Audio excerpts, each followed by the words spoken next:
it's cold up here. Dream it, believe it, become it. So I had to get the jacket because it's cold up here. I'm just gonna keep that all in there, yeah? Yeah. Alright, we're ready, man. Alright, cool. Tunde Ajayi, man. Welcome to ISN Network again. Come on. It's standard. It's a standard procedure. It's a standard procedure, man. Starting off, how have you been through this pandemic, man? Well, do you even class it as a pandemic, no, knowing sir. you? No, sir. You know, it's positivity all the way. Right. And, a positive mind, positive attracts positive. And yes, I understand that. It's hit a lot of people in a hard way. But I've just maintained my normal self through all of it. And thank God I've been okay, and my family's been okay. Okay. It's common knowledge that Anthony Yarde obviously lost some family members. Yes. I don't expect you to tell me too much about it, but is he okay? Yeah. Is he good? You know, is he in good spirits? It's funny because obviously since the lockdown and obviously everything happening, and receiving that phone call from Anthony that day when it happened, it's like, it's one of those things where you don't really know how to respond, because it's something that's never happened to me at this point in my life. I've not lost my father, I've not lost my mother, and we can only, one can only imagine what he's feeling, because nobody knows what he's feeling apart from himself. But almost every day through the whole thing, we've kept contact. Just, how you doing, man? You okay? And then finally, last Saturday, he came to see me, and believe me, I didn't care about no social distancing. I didn't care about no 2 meters business.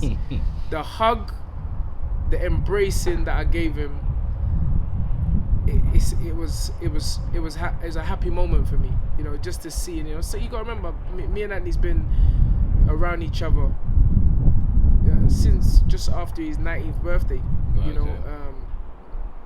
A long time. A long time, seeing someone every day and getting close to them, and sharing moments with them. All of a sudden you don't see them because of something that's going on, and knowing that he had been through so much, or has gone through so much, and it continues to, because it's not, this isn't something that's gonna blow over. This is something now he has to accept and move on with his life. For me, seeing him and then holding him and embracing him and cracking joke, him laughing at my afro.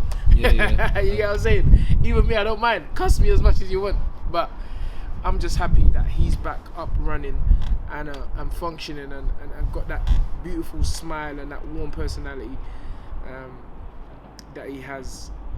Obviously he's dealing with it in his way, and like I said, Anthony's a strong individual, made of attributes which greats are made of. And we've seen that in his boxing. We've seen what Anthony Yarde is about, and this is another part of the journey of his own life that he has to deal with, overcome, and show up, and he's doing that well. Cool, man. Obviously we send our condolences as well, yes, to Anthony Yarde, as we do. So a few fight dates have been cancelled. Yep. So what's next, man? When's the next fight? Tell us about, man. What's going on? First of all, boxing is not even something me and Anthony's discussed. Okay. Because unlike everyone else, a man's lost his family. So mine and I know definitely his concern is getting that mental frame back, that mental mindset back of going in the gym, hitting bags, hitting pads, sparring. That has to be right first before anything, and only Anthony Yarde himself knows when he's ready. And like I told people, Anthony's not one of them people that you say, come on Ant, let's go, let's do this. He's always been a person that just says, Unks, I see you in the gym, and he just gets down to work. And I know you've seen him work, you've seen me work, and that's what it will be. So there's no precise dates. I know they spoke about a date in July, which was the rescheduling of the initial April date, but we all know April the 11th ain't happening. I mean, July the 11th ain't gonna happen. We're in June now. You know, where's the preparation? Yeah, where's the preparation? Where's the camp? There's nothing. Yeah, of course. So where Anthony is concerned, we just have to see. You know, we're gonna sit down with Frank. We're gonna sit there. You know, we're all gonna sit down and we're gonna map out. But it's, you know, Anthony is the captain of his own ship, and he'll make the decision. But you know, and once he gets back in the gym, 4 to 6 weeks, you're good to go. Good to go. Yeah. Okay. I never got to speak to you about the Wilder Fury fight. Okay. Did you expect it to go as it did? No. Okay. No one did. I don't care what anyone tells me. Probably Tyson and his camp. You know, but even his camp must have had some doubt. You know, again, boxing is one of them sports. It's the individual.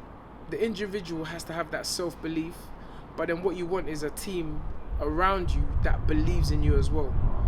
But when you step into the ring, you know, whatever the fighter has in his mind is what it's gonna be. And Tyson Fury executed a plan that I don't think many thought was possible, let alone pulling it off.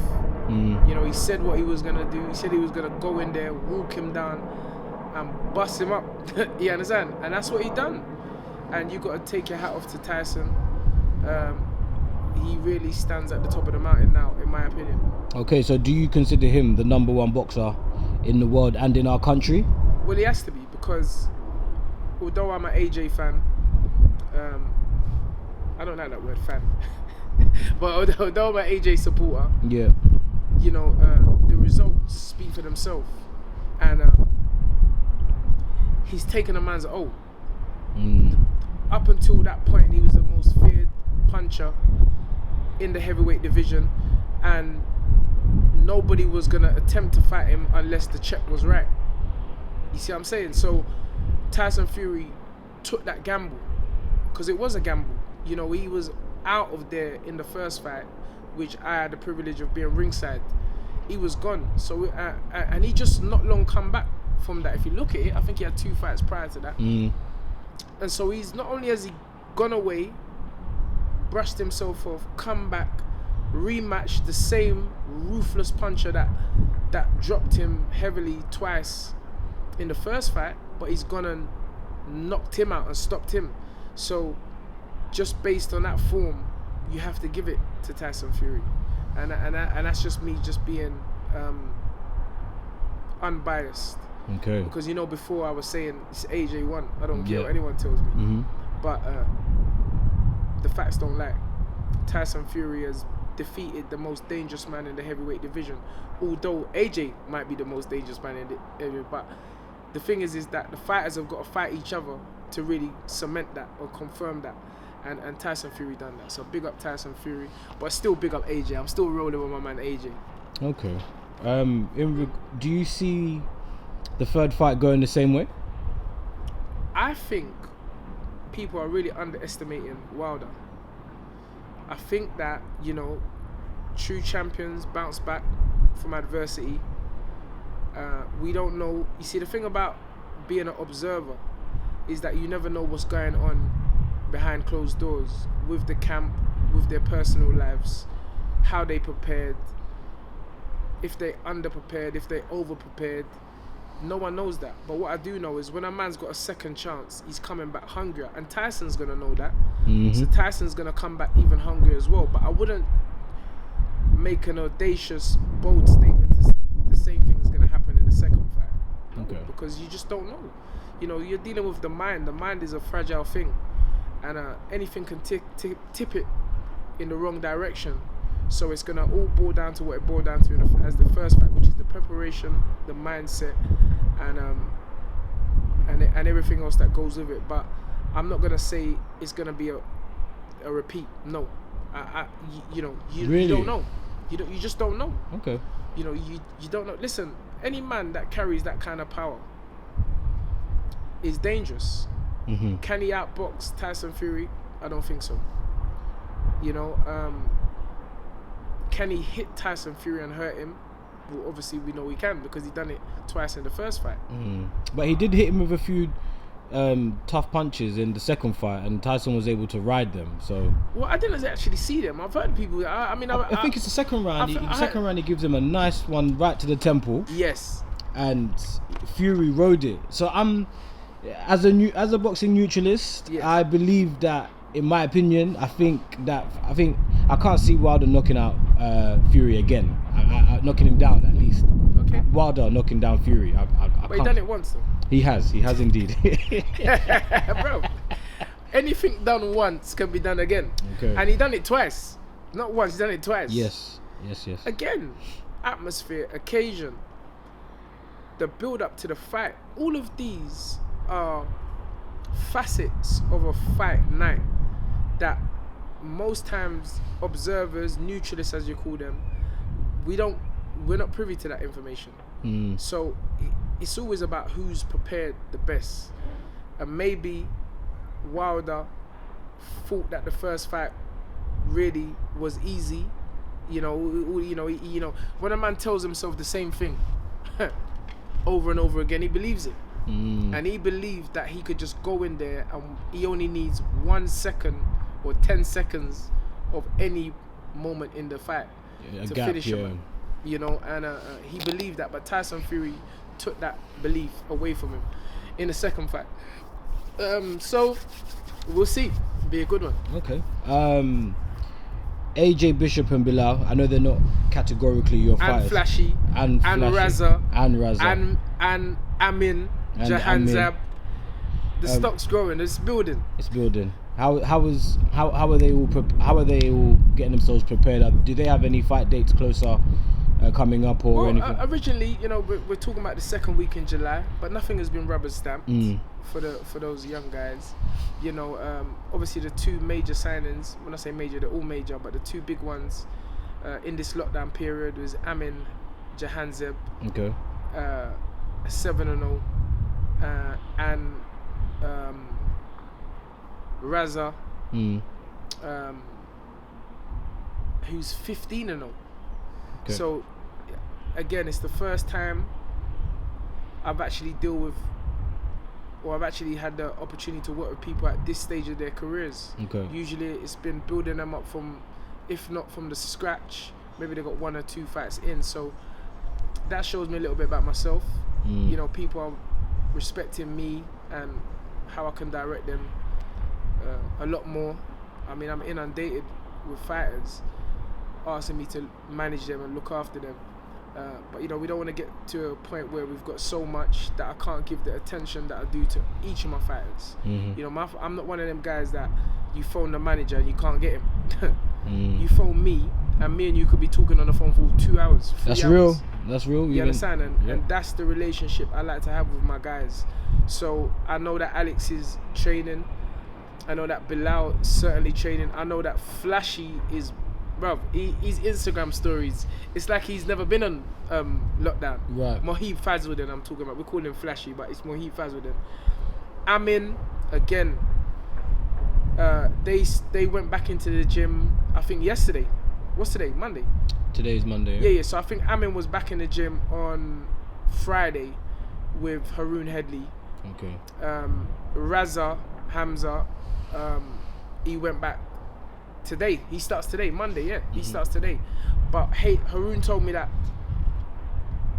Amin, well, it's like he never left. It's like he ain't had no lockdown because he's been working all the way through. And Bilal's been going to his local gym, his family gym, like in a garage. Yeah, of course. He's been working out. And I already said Alex. So AY has been, even though he hasn't started back boxing yet, if you look at his snap, you see he's riding everywhere. Yeah, of course. Doing mad exercises, all the stuff he does before. So again, that's good for me, especially seeing him do that after what he's been through. He's now today giving an interview on Radio 5 Live. Anthony, you need to come on ISN. You need to make that happen, Anthony. Anthony's a big boy. He's a big baller. I know. He promised me one. Funny enough, when we was at the Sky Sports,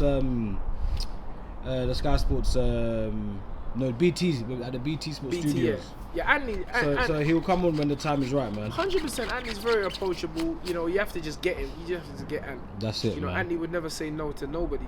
To be honest with you, it's just about getting him at the right time. And I always say to people, when you get to a certain level, you don't. Even you today, I said, bro, we got to do it now. Yeah, you put it on me, man. Because if we don't do it now, you know, the way my days are structured, I know it looks like I'm always on Instagram having fun, but again, I keep telling people you only see 60 seconds. You understand? True. And I work very hard, and Anthony works very hard, and Anthony has more of a social following than I do, so it's very difficult to accommodate everybody else. But it's all about your heart and your intention. So, you know, Anthony would always want to give you. When the time is right, man, for sure. When the time is right. With this lockdown and, you know, social distancing, how do you feel this is gonna affect boxing? I don't know about boxing on the whole, but it ain't affecting me because I told I keep saying it. I developed a system, a system where I don't need sparring to get better. And actually now, because of what's happened, we're gonna prove it. Again, I'm not. You know, it's never been about proving my system of boxing and the way I teach it and the system itself to anybody, because I believe in myself, and I know what I've done in the sport in a relatively short space of time, because I don't have no generational experience to feed off. You know, I ain't got no granddad who was a bare knuckle champion. You understand? You know what I'm saying? We come into the game and got to the top level already. There's people that have generational experience and they ain't never got to the level that I have as a trainer, you know. And I keep on saying we, and you know you get them silly people, and you know I was just reading some comments, 'cause I don't really read comments on YouTube. I read them on my Facebook, on Facebook, on my Instagram, because I block them. You get what I'm saying? But YouTube, I don't never read YouTube comments because I'm not really usually on YouTube. But I see some comments like, yeah, you know, it's not about him, Well, then who is it about? Bruv, none of you man sacrificed. I missed a large portion of my son growing up, not being there because I sacrificed my whole life to boxing. You understand what I'm saying? And trainers do that. And then you know, you hear things like, oh, the trainers are never gonna get the credit they deserve. No, you're never gonna get the credit you deserve. I'm gonna make man know that I'm involved in this thing. You're here. I'm here. And you go look at my I ain't following no one on social media. Yeah. Not because I would say I'm the most interactive person at this level on social media when it comes to replying to comments. Of course. And answering people and posting on their page. So that is so in one respect, yeah, you can say that I've got an ego, I don't follow no one, which is I have got an ego, but that's not why I don't follow no one. You understand? Following is a choice. Following is a choice, and what you get with me is that I interact with the fans, the public. I comment, and that's the way I'm. You know, that's why people follow me. Yeah, of course. Because I do that. But you're always gonna get an opposite side of what you're doing. There's always gonna be a good and a bad and an up and a down and a left and a right and a positive and negative. So I get it. But none of those things will stop me from ever boosting up myself. I hear a man say self-praise is no recommendation. Then why are you watching me for? Because that's what I do. You know what I'm saying? So bro, don't try that one. I know them tricks. I hear you. I don't. If self-praise, again, we say things, but we're not really thinking about it. If self-praise is no recommendation, then who you waiting for to believe in yourself? That's true. Who you waiting for? You could be waiting. A man who is on top of you could be sitting on top of you thinking, I don't never want that guy to come up to my level. You understand what I'm saying? So you ain't never gonna get no praise from him. That's true. You ain't gonna get no praise from him. So it's better you praise yourself. Motivate yourself. Everything is self. Pointing the finger at another person doesn't help you. You understand?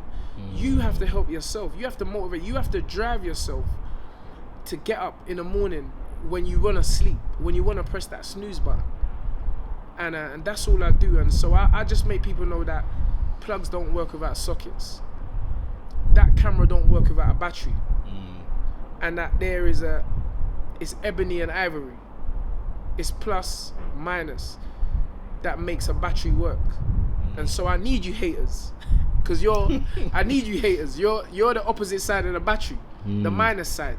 And I'm the plus side. And if you look at a battery, the plus and the minus are two different ends, but they work for the whole. So I'm giving the positive people a lesson on hatership and how you deal with them. And call it hatership, you know. I like that. That's how you deal with them. You just get on with your side of the puzzle. And that's what I do. And I make people know that I'm present. I make people know that I sacrifice as well. Okay. And I continue to sacrifice for the benefit of not only myself, but for the people that are around me. Cool.